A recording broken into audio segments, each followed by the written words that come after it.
encontrarem o texto possam colocar-se de pé em reverência à santa palavra de Deus, para que nós façamos a leitura.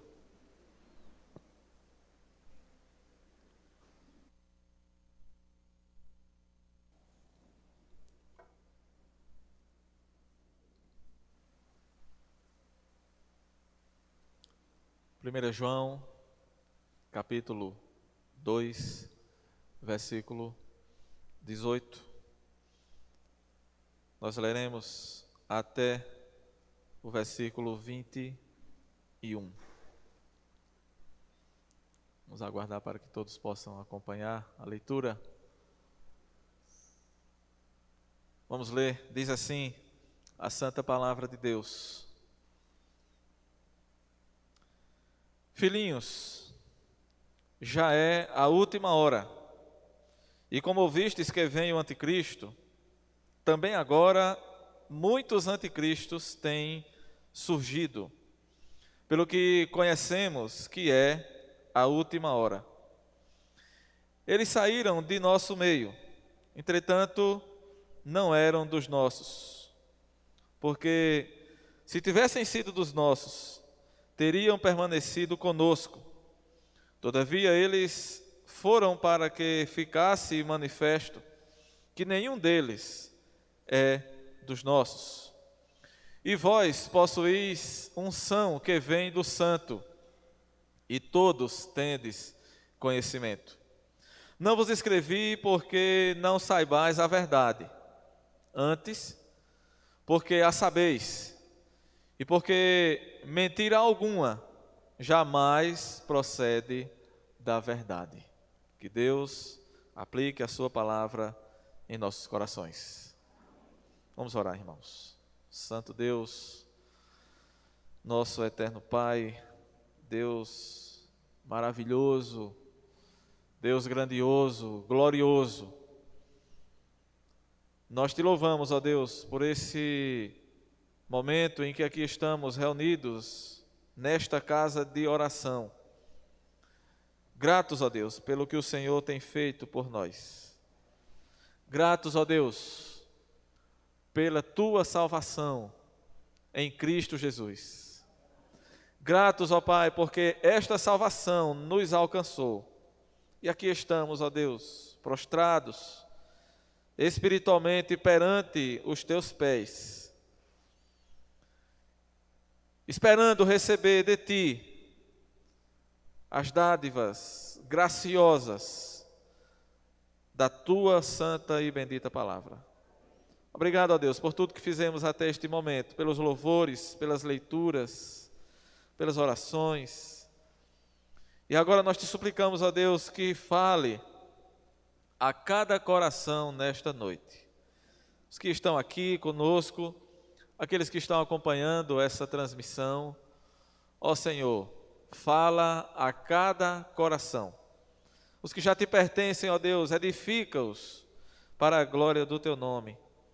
Os que ainda não te pertencem, ó Deus, que ainda não fizeram a sua decisão ao lado do Senhor Jesus, que seja um momento oportuno, propício, para que entendam a tua mensagem e entreguem as suas vidas de uma vez por todas ao nosso Senhor e Salvador Jesus Cristo.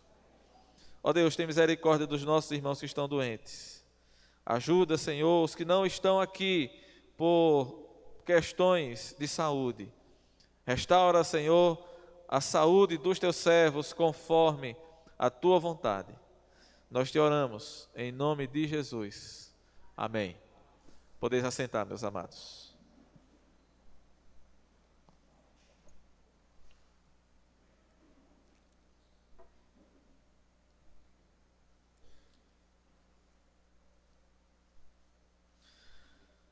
Muitas pessoas dizem que não importa o que você crê, o importante é ser sincero.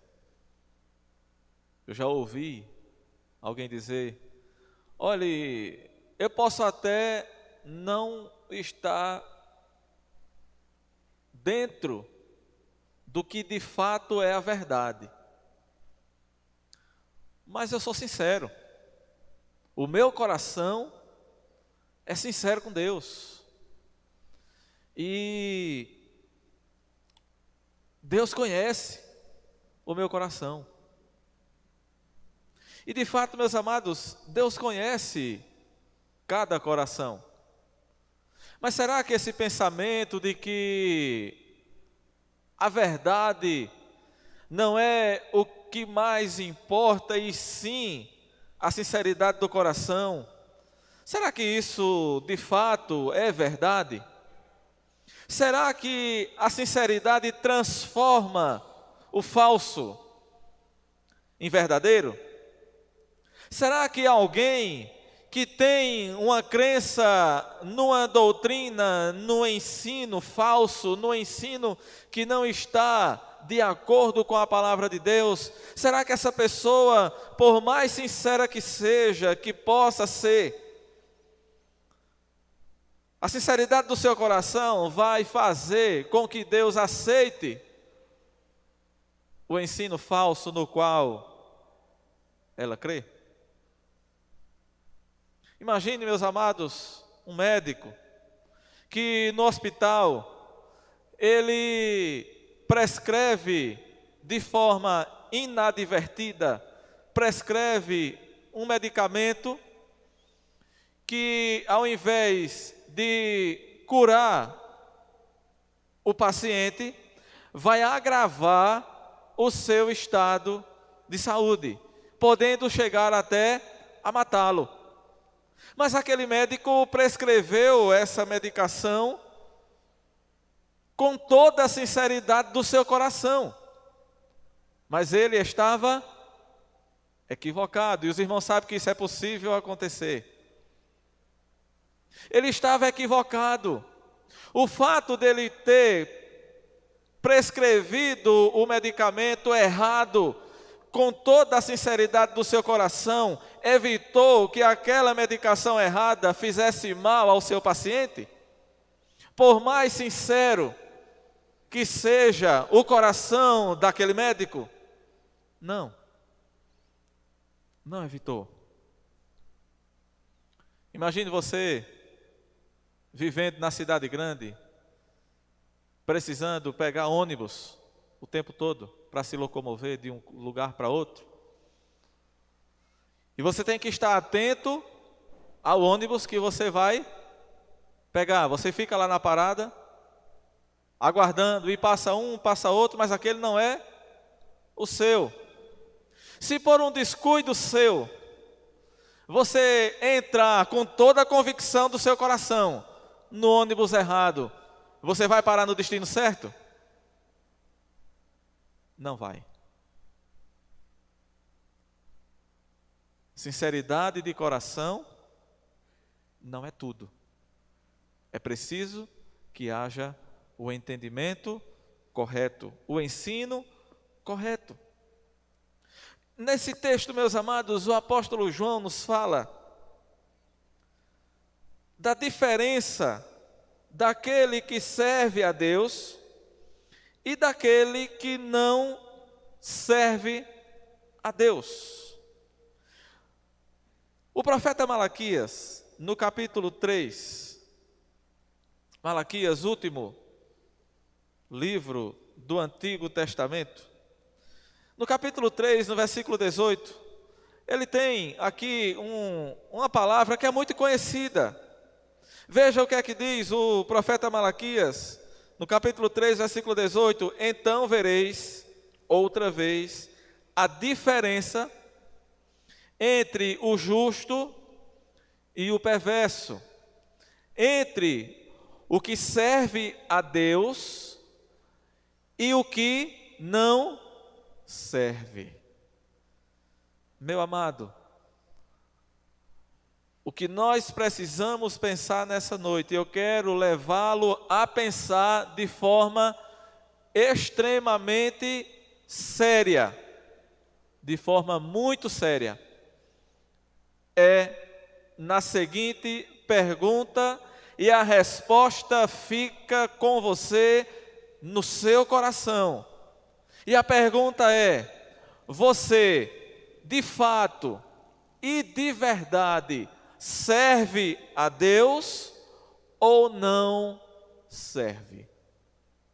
Você que está aqui, você que está nos assistindo, responda para si mesmo, com verdade no seu coração e com convicção: você serve a Deus ou você não serve a Deus? O profeta diz que há uma diferença. Que diferença é essa, meus amados?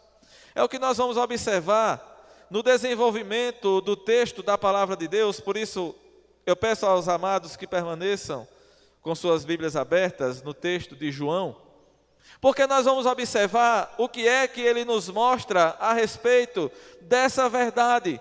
E ele começa, meus amados, esse texto no versículo 18, nos fazendo um alerta muito sério, nos fazendo um alerta muito grave. Ele diz: filhinhos, já é a última hora.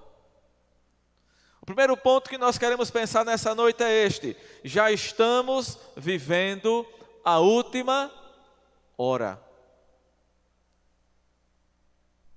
O tempo está cumprido. Jesus está voltando.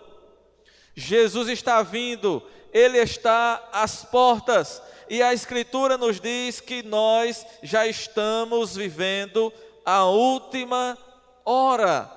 O que é que o apóstolo João quer nos dizer com essa expressão última hora?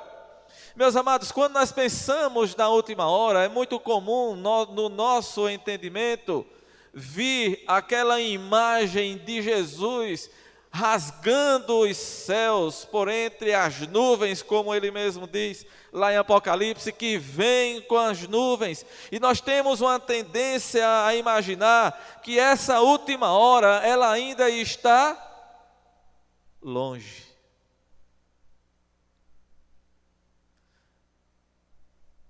Mas no ensino da palavra de Deus, essa expressão última hora equivale aos últimos dias, os últimos tempos. E quando começaram esses últimos tempos? Quando foi que começaram esses últimos dias? Meus amados, desde a vinda do nosso Senhor Jesus Cristo, com o seu ministério, a sua morte e a sua ressurreição, sua ascensão e seu retorno para o céu, desde esses dias, nós já estamos vivendo a última hora. Já estamos vivendo o último tempo, os últimos dias.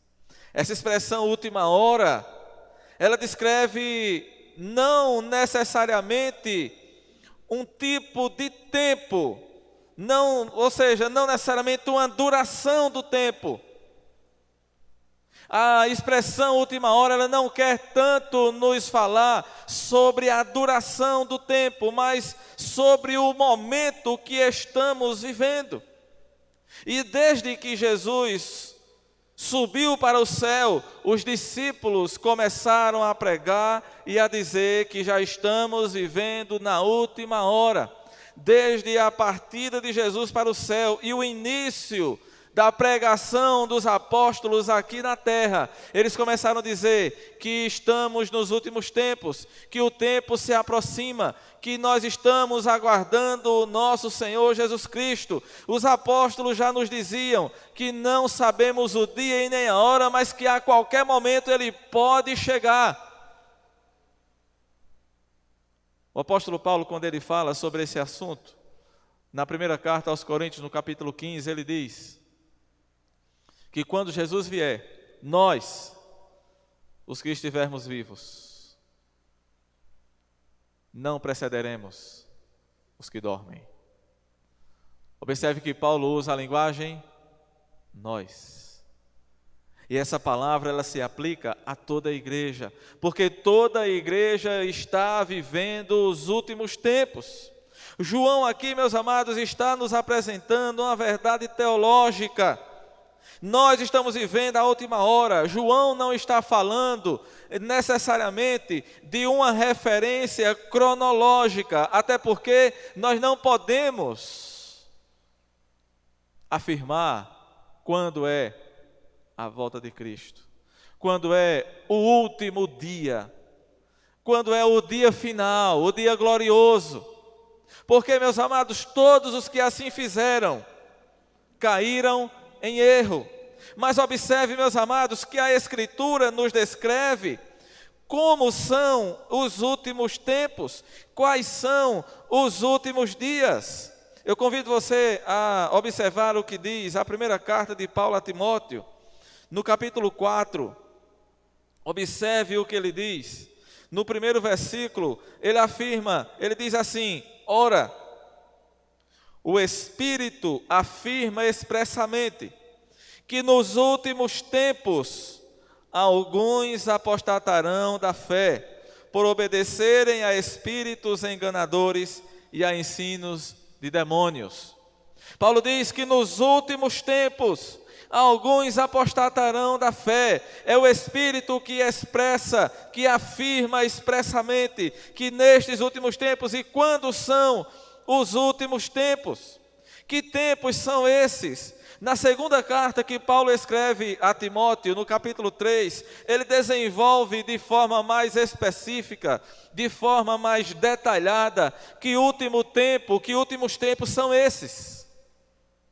Na primeira carta ele diz que nos últimos tempos muitos apostatarão da fé. Na segunda carta ele desenvolve melhor e nos traz alguns detalhes de como serão esses últimos tempos. Observe 2 Timóteo 3, primeiro versículo, ele diz: sabe, porém, isto, nos últimos dias sobrevirão tempos difíceis.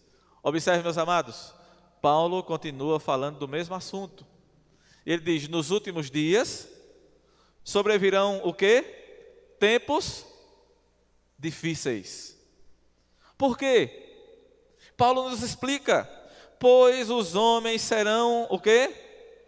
Egoístas, avarentos, jactanciosos, arrogantes, blasfemadores, desobedientes aos pais, ingratos, irreverentes, desafeiçoados, implacáveis, caluniadores, sem domínio de si, cruéis, inimigos do bem, traidores, atrevidos, enfatuados, mais amigos dos prazeres do que amigos de Deus, tendo forma de piedade, negando-lhe, entretanto, o poder. E Paulo conclui dizendo: foge também destes.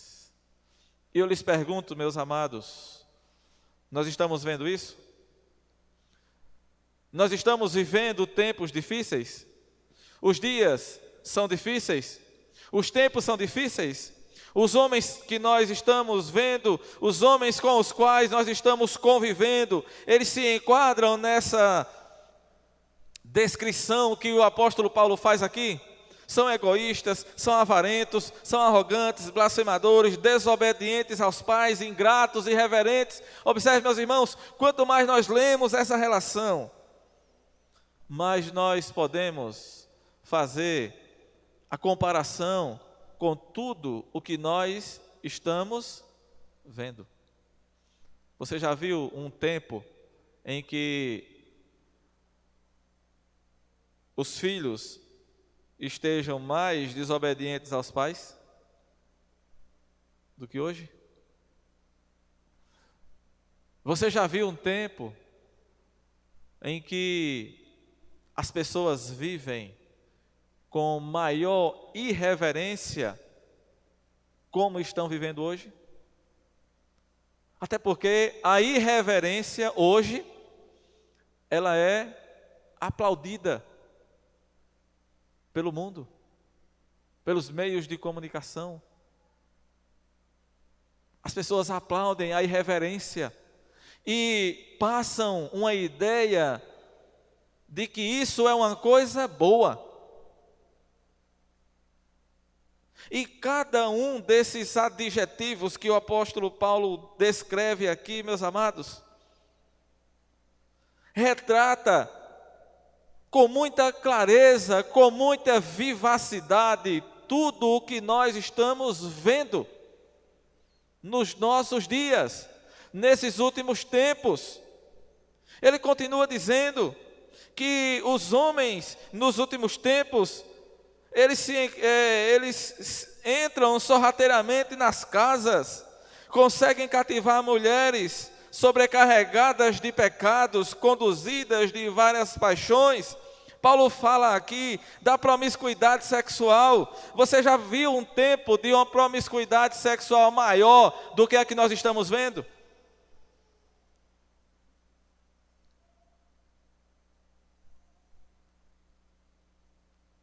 Paulo diz mais, que do modo, versículo 8, do modo porque Janes e Jambres resistiram a Moisés, também estes homens dos quais Paulo está falando, resistem à verdade. São homens de todo corrompidos na mente e réprobos quanto à fé. Reprovados quanto à sua fé. Que resistem à verdade, resistem o ensino. E Paulo cita aqui aquele episódio de Moisés, quando estava diante do faraó, e tudo que ele fazia, os magos do Egito também faziam, e houve aquele embate ali com Moisés, resistindo a tudo o que Moisés estava fazendo e falando. E da mesma forma, meus amados irmãos, nós podemos constatar hoje, nos nossos dias, quantas pessoas têm resistido à mensagem verdadeira da palavra de Deus, quantas pessoas têm resistido ao ensino fiel da Escritura. Observe então, meus irmãos, voltando para o que nos diz o apóstolo João, nós estamos vivendo a última hora, porque tudo aquilo que a Escritura nos mostra que acontecerá nos últimos tempos, nós estamos vendo, nós estamos vivendo, estamos experimentando, estamos percebendo, estamos vendo ao nosso redor. E Paulo continua dizendo, João continua dizendo no versículo 18, ele diz assim: como ouvistes que vem o anticristo, também agora, diz o apóstolo João, muitos anticristos têm surgido, pelo que conhecemos que é a última hora. Eu preciso que você observe, meu amado, nas palavras do apóstolo João, nesse versículo 18, veja, ele diz que em seus dias já é a última hora. João percebia que já estava vivendo nesses últimos tempos. E outra coisa, ele diz que já naqueles dias muitos anticristos têm surgido. A palavra anticristo, meus amados, essa palavra, ela só aparece nas epístolas de João. Somente João usa esse termo anticristo, embora o conceito do anticristo está presente em outros lugares, em outros textos da palavra de Deus. Porque o que é que significa isso? O que significa essa palavra anticristo? A palavra anticristo, esse prefixo anti, significa aquele que é contra, ou aquele que surge no lugar de alguém. Então a palavra anticristo, ela tanto significa aquele que é contra Cristo, como também significa aquele que tenta se passar por Cristo. Aquele que se coloca no lugar de Cristo, aquele que tenta se fazer de Cristo. E ele diz aqui, meus amados, que o espírito do anticristo já opera no mundo. Quanto tempo faz que João escreveu essa carta? Algo em torno de 2000 anos. E já fazem 2000 anos, ou cerca de 2000 anos, dessa verdade que João nos diz aqui, que o espírito do anticristo tem surgido e já opera no mundo. Portanto, meus amados, o anticristo é aquele que se levanta contra Cristo, mas é também aquele que imita a Cristo. Mas imita a Cristo de uma forma falsa. A Escritura nos manda ser imitadores de Cristo, mas da forma verdadeira. Mas tem aquele, meus amados, que é o falso Cristo. Me permita aqui uma comparação para ficar claro o que eu estou dizendo. Você sabe que existem produtos originais e produtos falsos. Existe a mercadoria original e existe aquela que a gente conhece, né? Popularmente falando, a mercadoria do Paraguai. Quando você quer dizer que alguma coisa é falsa, você diz o quê?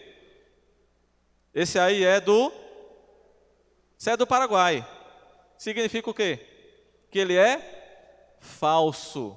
Ele não é o verdadeiro. É isso que João está dizendo. Quando ele se refere ao anticristo, entenda, irmãos, a expressão. Observe, João está falando, se nós pudéssemos colocar na linguagem de hoje, João está falando aqui de um Cristo do Paraguai, um Cristo falso, uma imitação barata, que não é a verdadeira. É isso que significa o Cristo, o anticristo, um dos significados, e por isso que João diz que o espírito do anticristo já opera, já atua, porque muitos têm se levantado em nome de Cristo, mas não são de Cristo, não são verdadeiramente de Cristo. E observe, meus irmãos, ele é aquele que se opõe, é o adversário, é aquele que procura ocupar o lugar de Cristo. Observe o que diz 2 Tessalonicenses, no capítulo 2.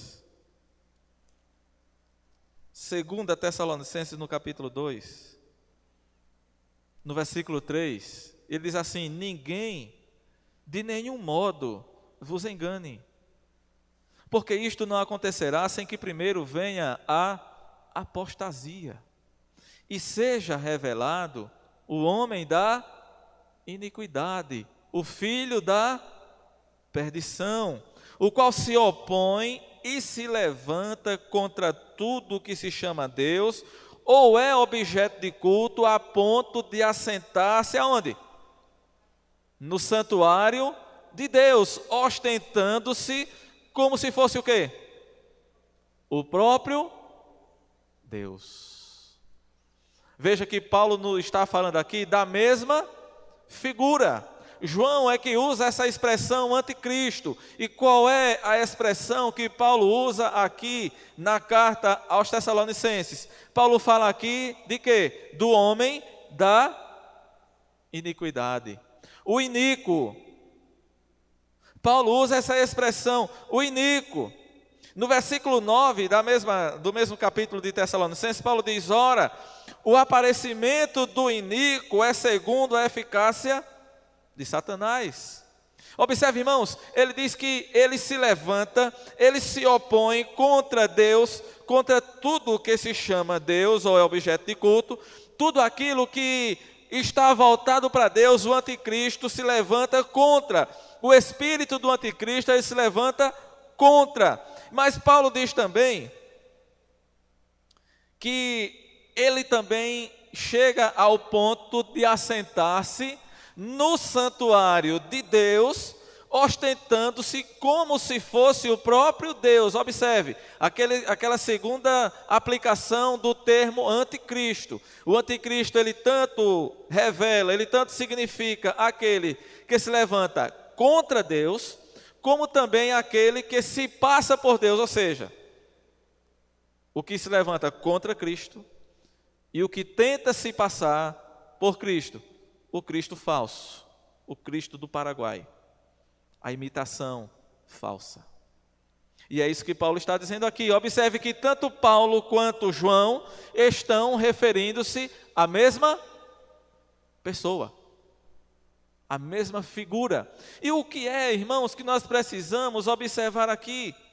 Porque observe, meus queridos, o espírito do anticristo está por trás de toda doutrina falsa e de qualquer prática religiosa que, em nome de Deus, traga o falso ensino. E esse anticristo, ele é descrito de várias formas na Bíblia.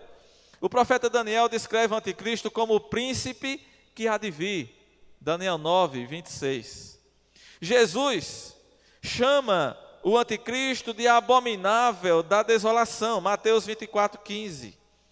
O apóstolo Paulo, aqui em Tessalonicenses, se refere a ele como o homem da iniquidade, o filho da perdição. E Paulo também nos diz que ele virá no poder de Satanás, fazendo sinais, fazendo prodígios.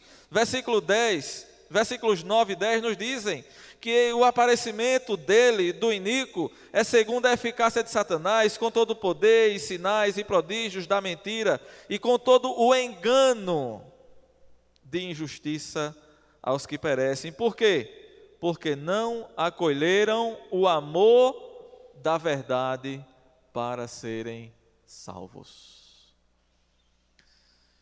Meus amados, essa palavra que eu vos trago hoje, ela é muito séria. Ela é um alerta muito sério, porque traz para nós o alerta do perigo que a humanidade corre com os falsos ensinos. Observe, nós já estamos vivendo a última hora, mas o apóstolo João, ele nos diz que desde os seus dias, desde o tempo em que ele viveu, o espírito do anticristo já estava operando no mundo, e ele continua operando no mundo. E o apóstolo Paulo nos fala, de uma forma geral aqui nessa carta de Tessalonicenses, ele nos diz que o aparecimento do anticristo é um sinal claro do tempo do fim. É um sinal claro de que nós estamos vivendo os últimos tempos. E observe, meus amados, que voltando a João, no versículo 19, ele nos diz que os anticristos saem de dentro da própria igreja. E aqui está um outro alerta muito grave. Observe, 1 João 2, 19 diz: eles saíram do nosso meio. Eles saíram do nosso meio. De onde é que surgem os erros? De onde surgem as heresias, os falsos profetas, os falsos mestres, os falsos ensinos? A história da igreja está aí para nos mostrar. Todo falso ensino, toda heresia, todo falso ensinamento surgiu exatamente do meio daqueles que se diziam crentes, servos de Deus. Sai do próprio meio.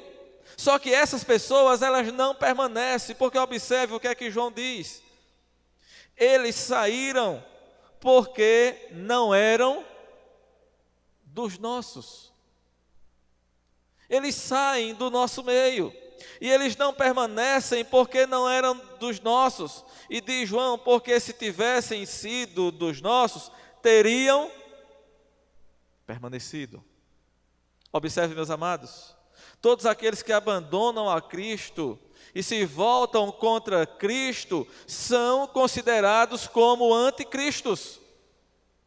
Todos aqueles que abandonam o ensino verdadeiro da palavra de Deus, eles são considerados anticristos. Todo aquele que prega um ensino, uma doutrina contrária à palavra de Deus, ele se levanta, ele se coloca contra Deus. Ele é um anticristo, ele está vivendo no espírito do anticristo. Por isso, meus irmãos, é muito sério que nós possamos dar a devida atenção ao ensino verdadeiro da palavra de Deus.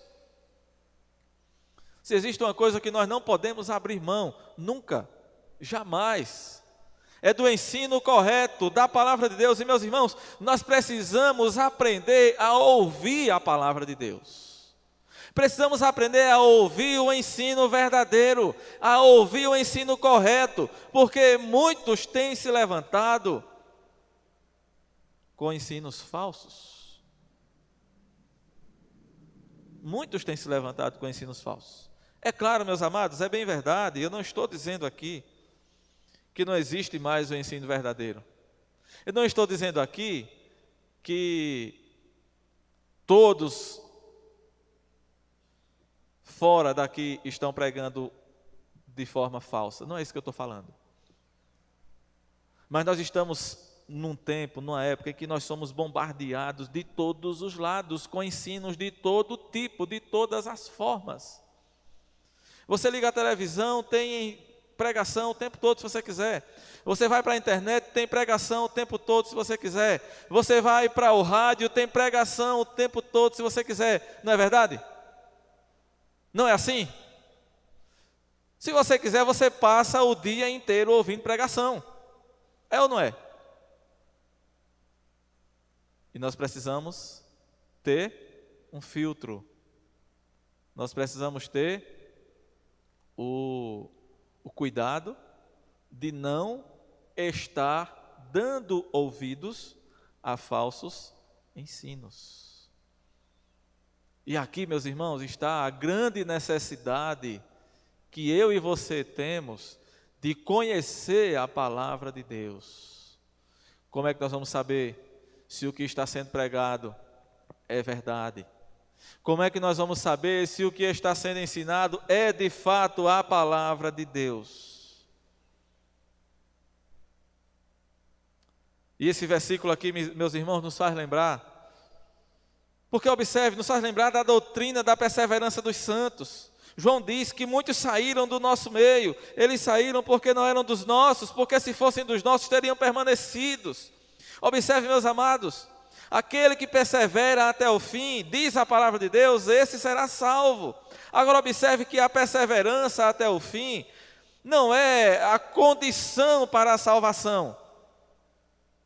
A condição para a salvação não é perseverar até o fim.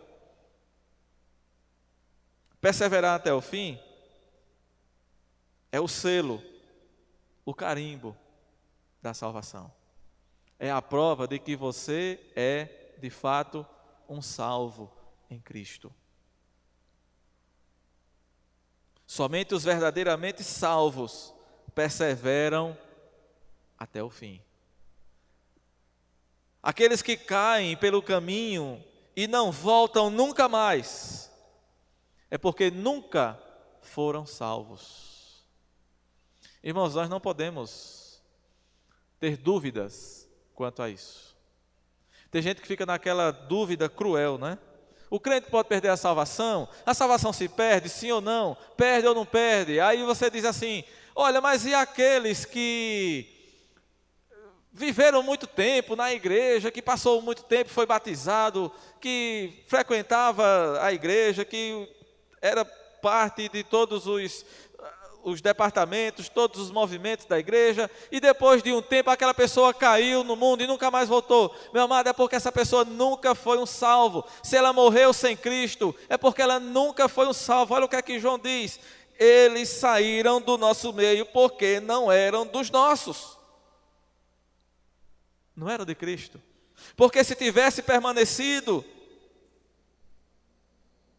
é porque eram dos nossos. Ele diz, se fossem dos nossos, teriam permanecido conosco. Todavia eles se foram, para que ficasse manifesto que nenhum deles é dos nossos.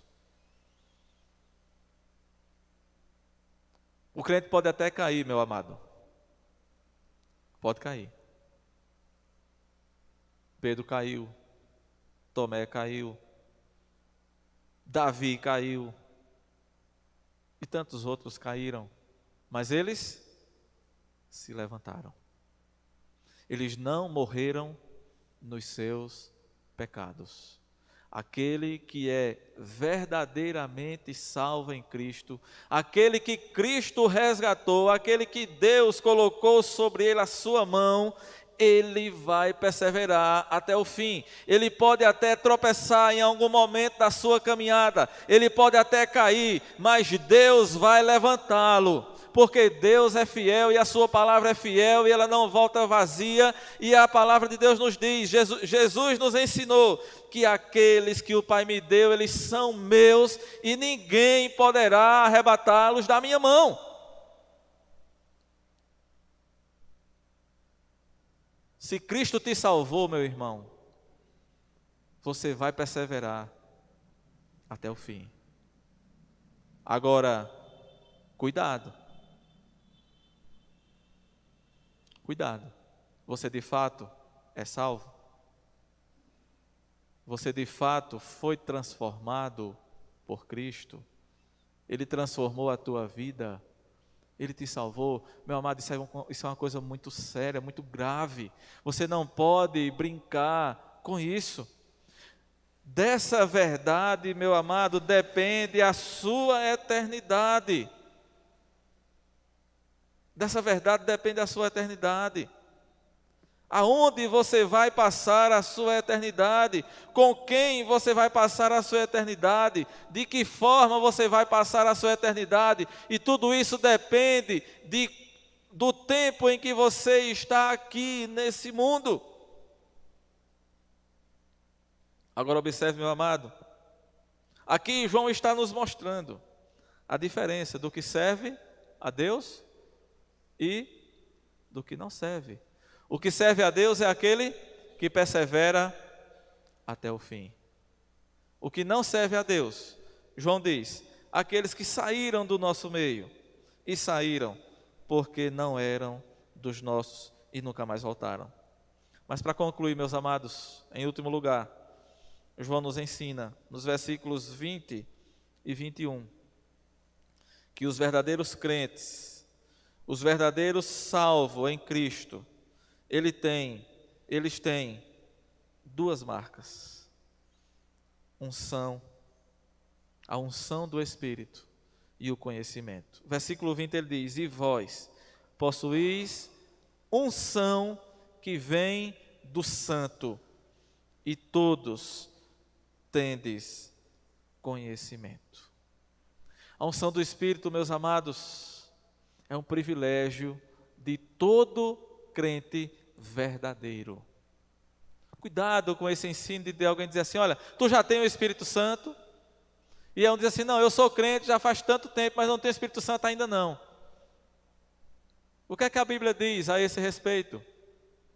A Escritura nos ensina que se alguém não tem o Espírito, esse tal não é de Cristo.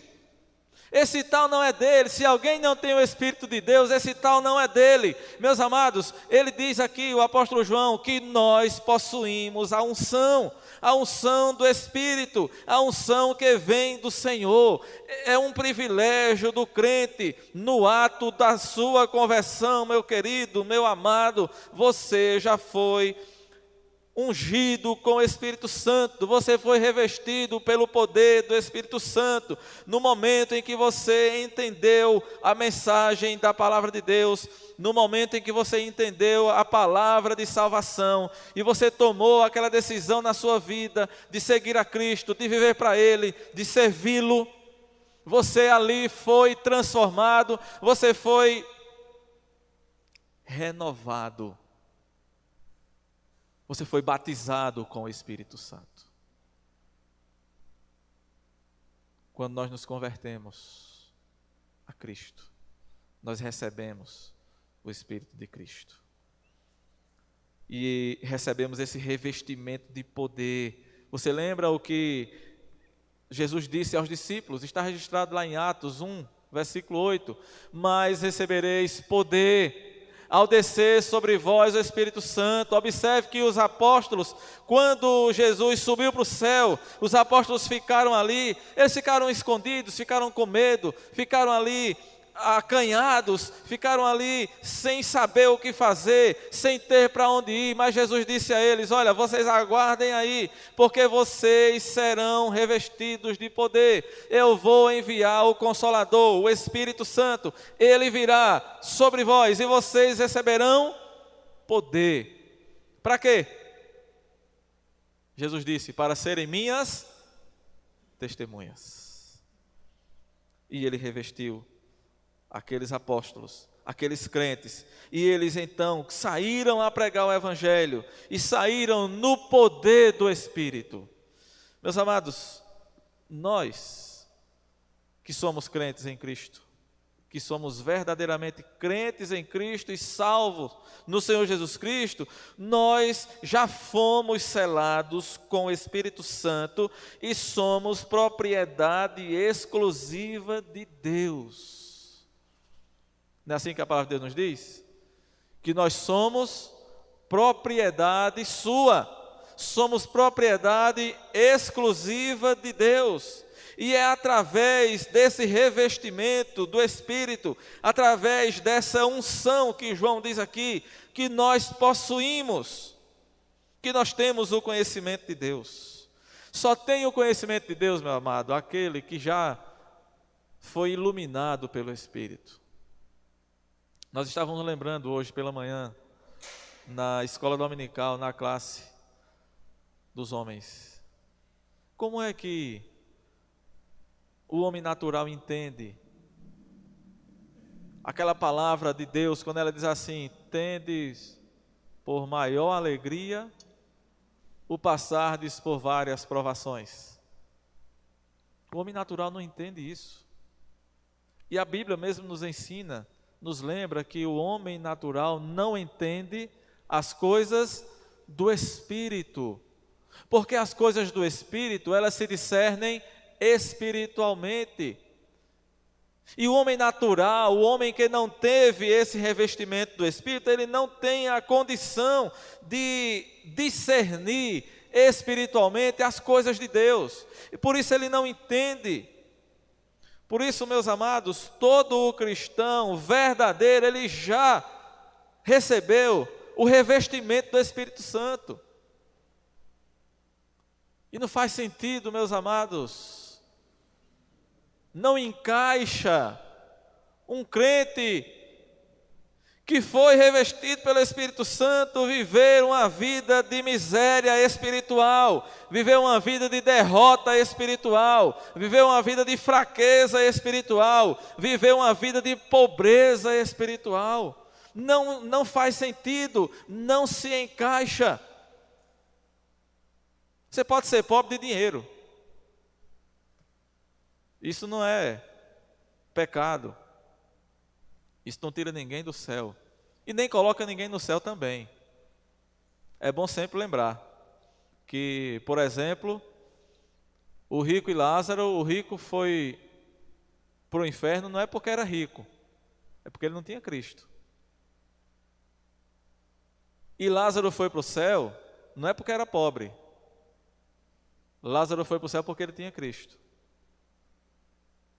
Mas não pode, meus amados, não deve acontecer de um crente que foi revestido pelo Espírito Santo, que foi ungido, que recebeu a unção do Espírito na sua conversão, viver uma vida cristã, uma vida espiritual pobre, miserável, de fraqueza e de derrota.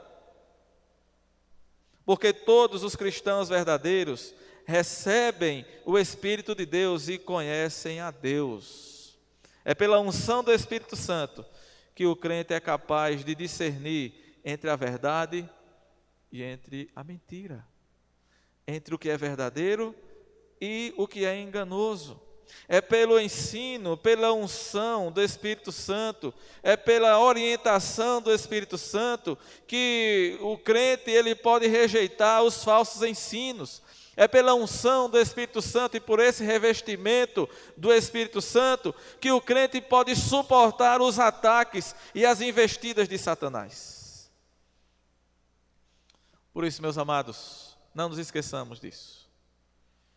Não se esqueça jamais que nós já estamos vivendo a última hora, os últimos tempos. Não se esqueça que o espírito do anticristo, ele já opera no mundo.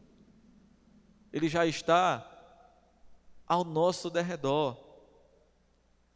Não se esqueça que os anticristos são todos aqueles que se levantam contra Cristo ou que tentam se colocar no lugar de Cristo. E de onde é que eles saem? João nos diz, eles saem dos nossos, do nosso meio. Mas, meus amados, a grande vitória do crente é saber que o crente verdadeiro, ele recebe a unção do Espírito. E pela unção do Espírito, ele tem o verdadeiro conhecimento de Deus. Vós possuís a unção que vem do Espírito, e todos, veja, vocês possuem, é isso que João está dizendo aqui, vocês possuem a unção que vem do Espírito, e todos vós tendes conhecimento. E ele conclui dizendo, não vos escrevi porque vocês não sabiam da verdade, antes eu vos escrevi porque vocês sabem. Vocês conhecem a verdade, e porque a mentira jamais procede da verdade. Meus amados, que nós jamais sejamos enredados, que nós jamais sejamos enganados pela mentira, pelo falso ensino, mas que assim como diz, como nos ensinou o profeta Malaquias, que nós possamos saber, que nós possamos ver, conhecer entre o que serve a Deus e o que não serve. Ter convicção